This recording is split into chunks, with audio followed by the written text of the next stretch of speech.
So we've got pretty much all of the low poly model done, and it's time to move into UVing with this video. First off, I'm going to organize my layers a little bit. I want to make sure that all these details, that I'm unwrap them all in a way that they share a lot of UV space. So I'm going to move these out slightly to see that I've selected everything, then put them in a separate detail layer. Now for this video, we're going to focus on the chassis. And first off, I'm going to do some slight optimizing here, try and make things a little bit simpler. It'll ease the task of unwrapping. So I'm just going in, selecting the things which I think are not contributing. This was the first piece I made, so some things can definitely be improved.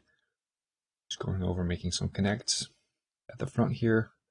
I also think these parts are a little bit too much, so I'm going to target weld those together. There are a few areas where obviously there's some optimizing that can be done. Same here. These things as well. And the same deal for quite a few parts around here. Then this thing here, want to make sure that it matches up with the high poly as close as possible so I don't have any open gaps, which would be a bad thing. And then doing some more target welds to clean this up. And there's some more target welding I can do here. That one. This edge is giving me some slight problems. So I'm just going to reconnect that and retriangulate it. Makes sense to try and do this before you start unwrapping. So with that done, I'm obviously going to start unwrapping below the symmetry. So I'm not having to unwrap things duplicate. Now take note that this is the newest version of Max, 3D Studio Max 2012. It has quite a few nice improvements in the UV editor, which I definitely want to make use of. So UVing. A lot of people dread this task. I don't mind it so much. It just takes quite a while. I'm going to start off by dragging these things out, just trying to see what I'm working with. And then start by pretty much face per face, UV island per UV island, try and split this up. I make a lot of use of the angles selection. And the angle selection is really nice because, you know, when things are coplanar, you'd want to unwrap them at the same time. So I try to use it quite a lot. And I'm thinking that this big face here is the first thing that I'm going to start out with. This thing can be attached as well. And you have to note that because of the recording of this video, I don't have so much screen space here, so things might get a little bit cramped. I prefer to work with a slightly larger resolution, but you have to bear with me here. So I'm doing a planar for this thing, and you will notice that this is very important for my unwrapping. I always turn off normalizing the size of things. See, you see me turn it off there, normalize clusters, setting it as default. Why am I doing this? Well, if you normalize things, you're turning the scale of your UVs over to Max's mercy. You have no control what the scale will be, and it'll pretty much always be random. Well, if you turn off normalize, then what pretty much does the opposite of what you'd expect. It sticks to a normalized uniform scale. So everywhere you can, turn off normalize. It's a bad thing. So that being said, I'm just going over face per face here, trying to weld some parts together. And I'm just pretty much unwrapping. I always compare this with a puzzle. I'm creating the puzzle pieces before I can even start puzzling. So I try to go over everything, creating these puzzle pieces, this part here. And this one is sitting at an annoying angle. And it's also grabbed a few parts I don't really need, so I'm going to detach that. Control D is a nice shortcut for detaching things. And this one's rotated in a bit of a weird way. There's also a problem here, so I'm going to target weld those parts together. Here we go, target weld that. When you use Enfold, it tends to sometimes split vertices apart for no reason. Now, when you have a rotated part like this, Text Tools has a really nice function, align, where you select an edge, hit align, and it rotates it to the closest 90, 0, or 180 degree angle it can find. Very, very powerful function. It's pretty much the one I use most of all in Text Tools. So if you see me do this, go to the side and click a button for rotating something. It's because of Text Tools. So Text Tools is a pretty good tool for unwrapping. I'd really suggest that you get it. You used to have to get another tool for Max, but right now all those colorful buttons to the right have actually been integrated into Max, so you don't have to get a second tool. That's why I definitely wanted to do this tutorial with the newest version of Max. So I'm just welding some pieces together here, creating some more puzzle pieces. Mainly, and just to explain the general workflow of the unwrapping, I'm going to spend all of the first videos creating all these separate pieces before I even start thinking about puzzling them together in any sort of final way. I might stack them in a way. You can see me stack them together a little bit here, but I'm just not going to bother with doing this in too much of a detailed way. So if you make use of the projection unwrap tools down there, make sure to also turn off the normalize button at the bottom. There are about 3 locations where you can turn off normalize. There's one in the modifier all the way at the bottom. There's one for the unfold, and there's one for the flatten. And every single time you add a new unwrap modifier, you have to remember to turn this off. I wish Autodesk would change the default way Max worked here, because it would definitely force people to use a bit more of a correct workflow when unwrapping. And just in case you don't know, the reason why you want to keep the scale of all your UV islands the same if you're really new to unwrapping is because if the scale differs between UV islands, then the resolution of the pixels per polygon is going to be different. So you might have a piece that's unwrapped really large, so it will have a lot of pixel density. You might have a piece that's unwrapped really small, it will have a lower pixel density. You want to keep this uniform across your mesh for the most part. There are certain exceptions where you'll reduce it. You'll see me do that sometimes. But most of the time you want to keep it uniform. One such exception is going to be the bottom of this bulldozer here. Right now I'm still keeping it uniform. I'm not going to start breaking this rule. You're allowed to break it, but I'm not going to start doing it straight away. So again, trying to split this up by selecting mostly coplanar parts and using the planar projection button here. Now I feel like also I should note that the last few years, there's been a lot of tools that allow mainly character artists to unwrap in a very quick, efficient, fast, and wonderfully automated way. But for hard surface unwrapping, I really think this is not something suitable to do. And I think if there's one thing that you're going to remember from unwrapping this bulldozer, it's that I never ever try to deform more than a few percent on my UV islands, because sometimes I see people unwrap technical things like a car, a vehicle or something, and they do these horribly distorted meshes. I'm calling them horrible. They might not be horrible in these people's eyes, and that's because they're using methods which are a lot more suited for organic unwrapping than they are suited for doing hard surface unwrapping like this. And because, hard surface objects, they have straight lines on there. They have straight lines, straight details. You might want to add straight text on there. So there really is no reason whatsoever why you should go and unwrap this in a weird, deformed, relaxed, sort of like pelt mapped way. So please stay away from that. I only very rarely use pelt mapping, and that's for the very organic pieces, which, to be honest, this bulldozer has almost none. So you'll see me use the straight down, non-deforming unwrap methods a lot. If I have to name my most used tools, it would be at number 1, the flatten planar projection, the planar projection modifier for unwrapping. I just select a few faces and do make planar, either on the X, Y, Z axis or the average normals. The second up would be flatten, and cylindrical is also a very important one. I don't really use any others than cylindrical and planar. Sometimes spherical, but that one's very, very rare. I mean, how many times do you have a perfect sphere in your model? So you can see me move these islands around a bit. I'm trying to also, when I stack these around, this is by no means a final layout, but I'm trying to just arrange them where I still sort of know what part is what. Trying to logically place them around. So for the more complex pieces, I obviously can't do just a simple flatten. It would take too long. I use flatten mainly for the big pieces, the big surface areas. I use planar a lot for the big pieces, but I use flatten for the smaller pieces. So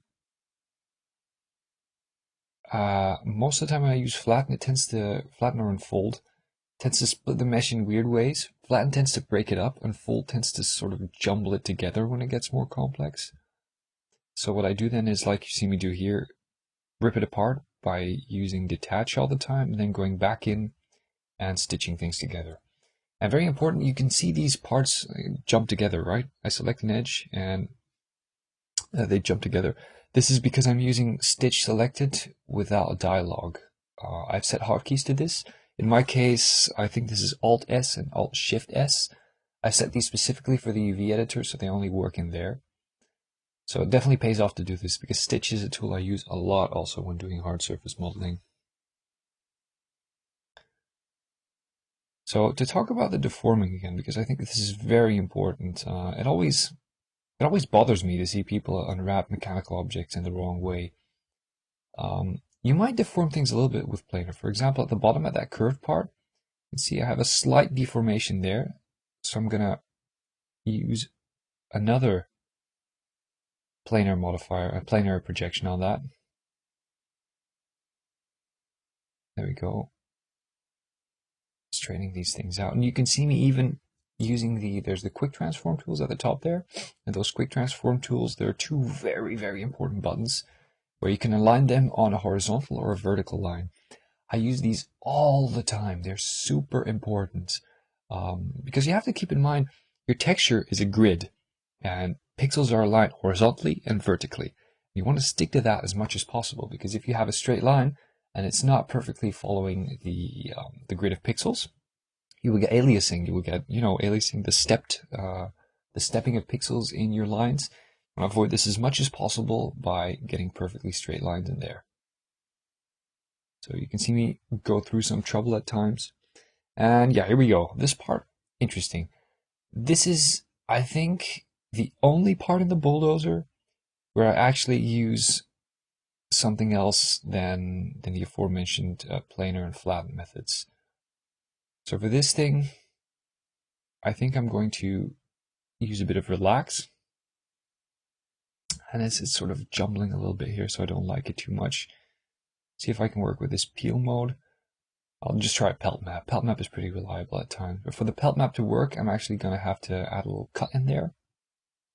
And pelt map, it's like when you have the skin of an animal and you wrap it open. That's the way this works. But you have to make the cuts yourself first.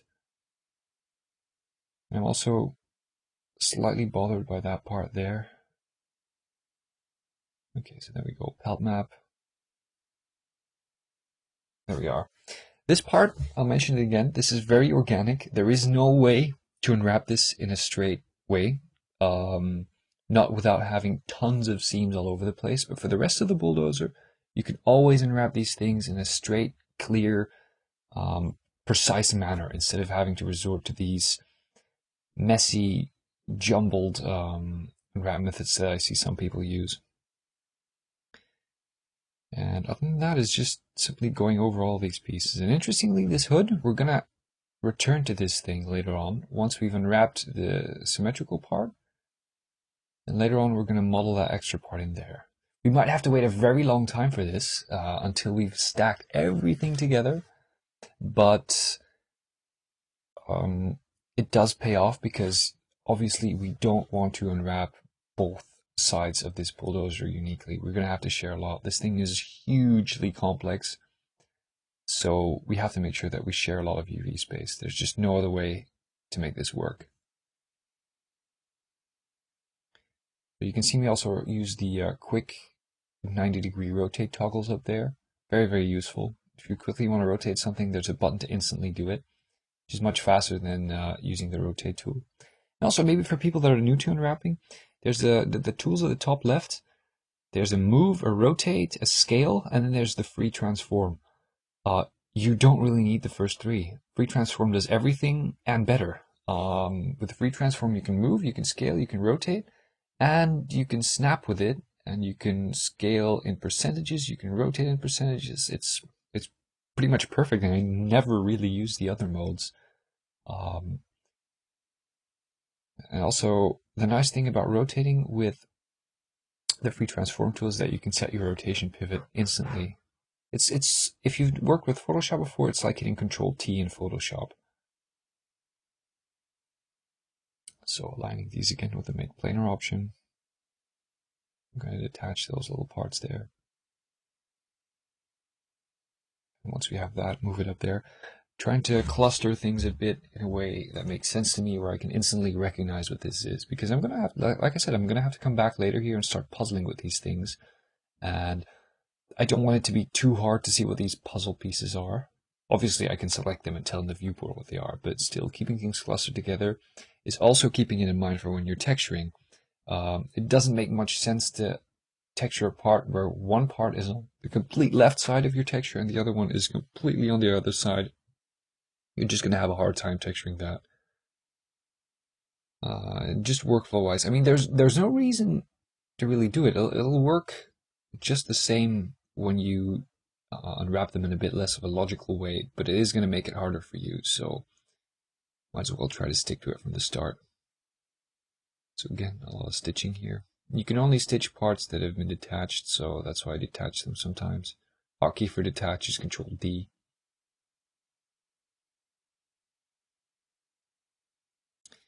And I also use Control W to target weld sometimes. Target weld is good to fix these floating vertices.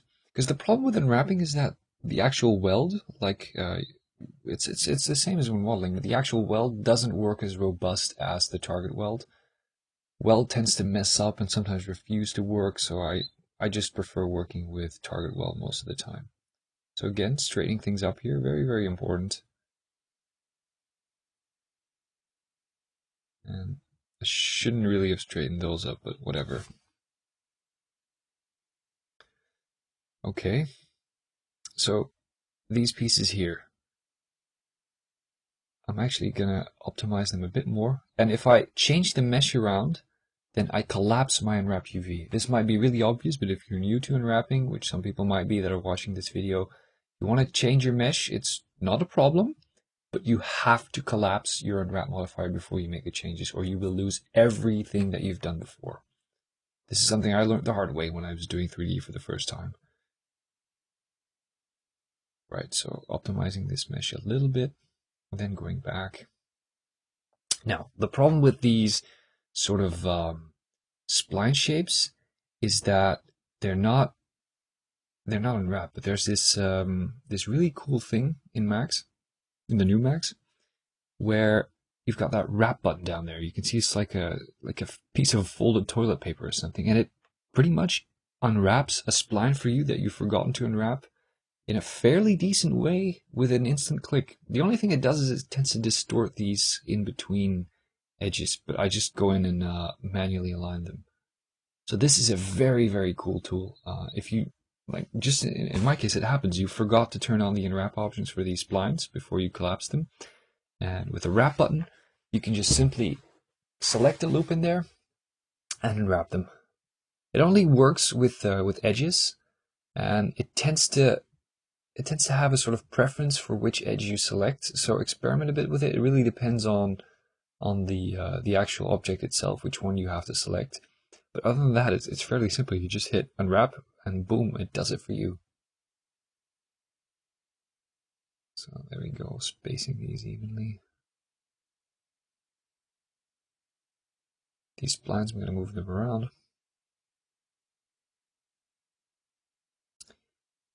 So we're nearly there with our unwrapping for this piece. I'm going to collapse it again with the engine cover.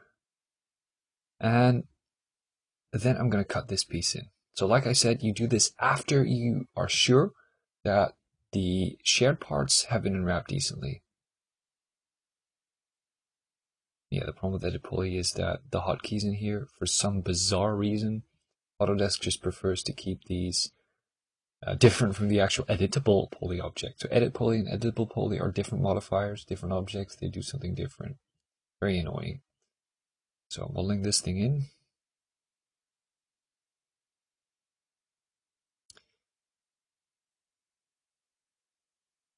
Very simple, just creating it, making sure it fits. That should be about right.